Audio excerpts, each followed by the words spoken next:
Hi everyone, and thank you for joining me again for another video. Today I want to talk to you about the areas that you're choosing for your continuous provision. I also want to float the idea of zones with you. Now I've covered this already in my blog and in my podcast, which should be coming out tomorrow. But I want to go a little bit more in depth for you and explain the rationale behind it. When it comes to selecting provision zones, many of us have inherited ideas for what we need to have in our classrooms or our environments. If you're in a preschool, it would be quite typical to have a sand and a water tray, construction, reading, etc. In a reception class, you typically find maybe a maths area and a writing area. For younger children in the baby room, you might have a sensory space, you might have a music corner. There's nothing wrong with these areas, but I wonder how many of us have actually stopped and thought, why are we delivering our learning using these areas? Have we ever stopped and thought, are they the right thing to have in our environments? When I first started teaching, I was teaching in Bradford, a lovely group of schools I worked with in Bradford, and the first school I worked in, I did some training with a local consultant who provided me with this document here. It's a part of the hands-on learning series, and within the document itself there are different pages offering advice about what to have in different areas in your room. For example, a malleable area, a home corner, a maths area, etc. And I've seen various different iterations of this. Bradford had one a long time ago as well, which I saw when I was a student. I've seen different ones from different authorities around the country. I've seen private companies providing them. And actually, I even created something quite similar about 6 or 7 years ago as a guide for people. Now, these are really interesting because these are very similar in terms of the mindset of something like a national curriculum. It's giving you ideas, and of course you don't have to follow them, but it's quite generic advice. And of course there's nothing wrong with this document, but some people take it quite wholesale as if this is what I've got to provide. And you might find some companies who might sell an entire provision area all made up with certain resources contained within it.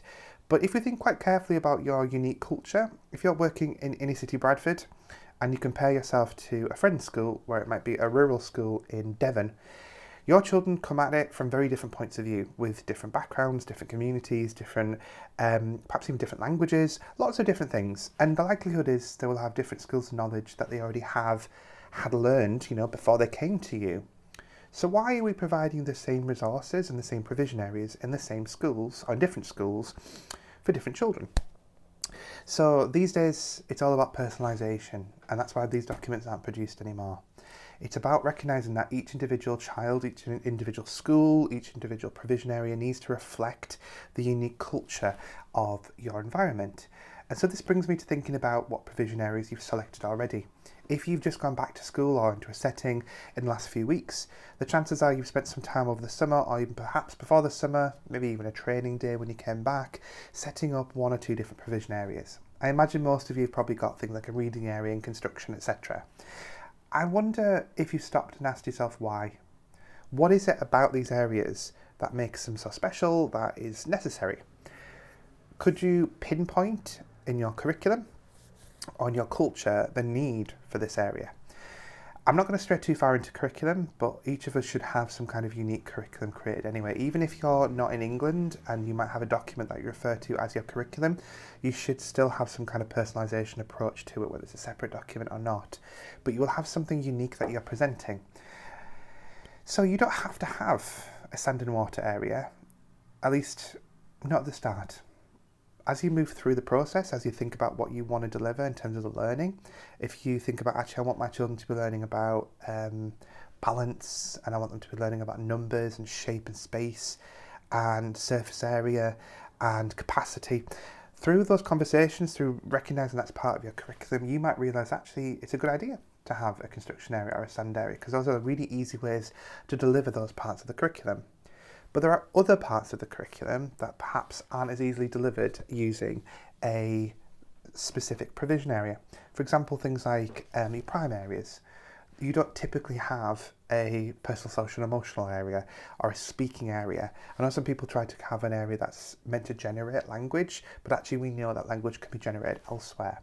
There's no hard and fast rule about what provision areas you have.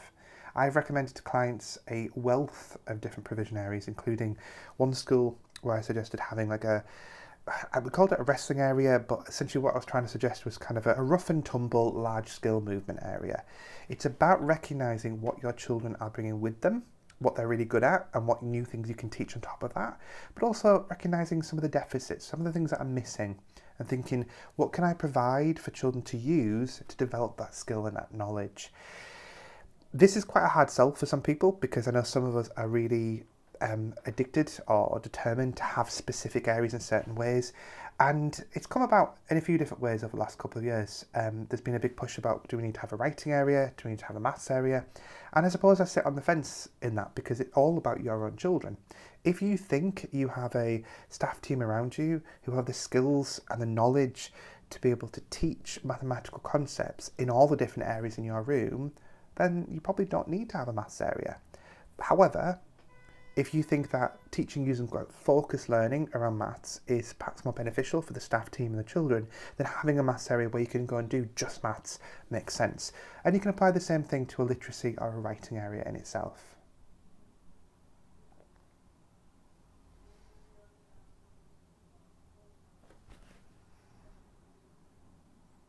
With that in mind, I just want to talk a little bit about the idea of, do we need to have an area, or do we need to have a zone? Now, if you're interested in developing individual areas, I do recommend you check out the blog. I talk about developing a messy area or like a tough spotter area, and I can support you through the coaching club if you want to talk about specific areas. But I want to think a bit more broadly about what we're trying to learn and achieve in these different areas, and why a zone might be more useful. So I talked about sand and water quite a bit. And if you think about what we're learning in sand and water areas, especially if we have something like a dry sand area, which, you know, way back when it was essentially have a wet sand area, a dry sand area, and if you can't do dry sand, you might have water because, you know, it pours. But realistically, sand and water operates in much the same way. There's very little difference in terms of what you can achieve in terms of the learning with them. There are some offshoots, but when it comes down to it, a lot of it has a lot of overlap. You also find that overlap in lots of other areas too. Say mark making and much of sort of the creative realm, such as painting, gluing and sticking. Again, most of it's about generating fine motor skills and control, imaginative play, language development. And so because of that, is it worth creating broader areas that encompass these areas where you're able to create more opportunities by having essentially more space and more resources? And that's where the idea of areas comes in. I advocate for having a messy area, although some people don't like to call it a messy area, but they prefer creative area. That's fine. Within your area, your zone, your creative zone, you'd have your painting, your gluing and sticking, your writing, your mark making, essentially anything where children are able to use tools to be creative. You then have a movement area, which would usually incorporate your construction area, your loose parts, your small world, and your maths, because the skills and knowledge associated with those areas overlap so much.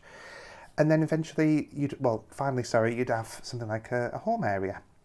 Your home area is generally your home corner, but you would also add into that things like your snack, your baking, and your Play-Doh, which I know is a bit controversial, but check out the blog for me where I'll explain it a little bit better for you.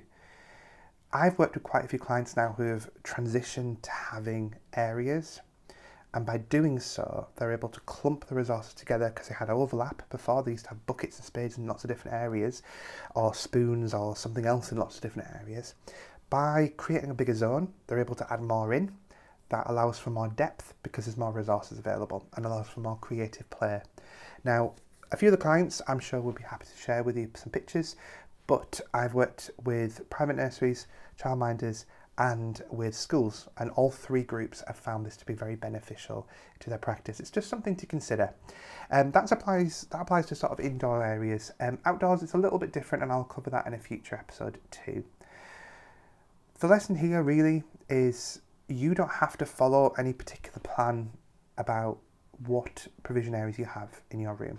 In fact, if you've got an academy trust or a nursery group, if you're part of those things, and you have some kind of guidance or stipulation about what areas you should have, you need to ask yourself and your leaders, why do I need to have those things in my area? Because you know your children best, and if you can suggest a provision area, such as the lab that I put on my blog, if it's going to be better for the children, then arguably that's the right move to make. If you're interested in finding out more about this, I'm more than happy to support you. I'm also happy to offer individual advice through the coaching club. Check out my social media. I'll be advertising that over the next few weeks too. Next video is coming in a couple of weeks. If you've got any questions, please pop them in the comments below. Do remember these videos are quite short. I appreciate that. They're not perfect because I'm not a videographer. I do this as a sort of side thing. If there's something you'd like me to cover or go in more depth in a future video, please let me know and I'll happily put that into a future video. Alright guys, stay safe, chat soon.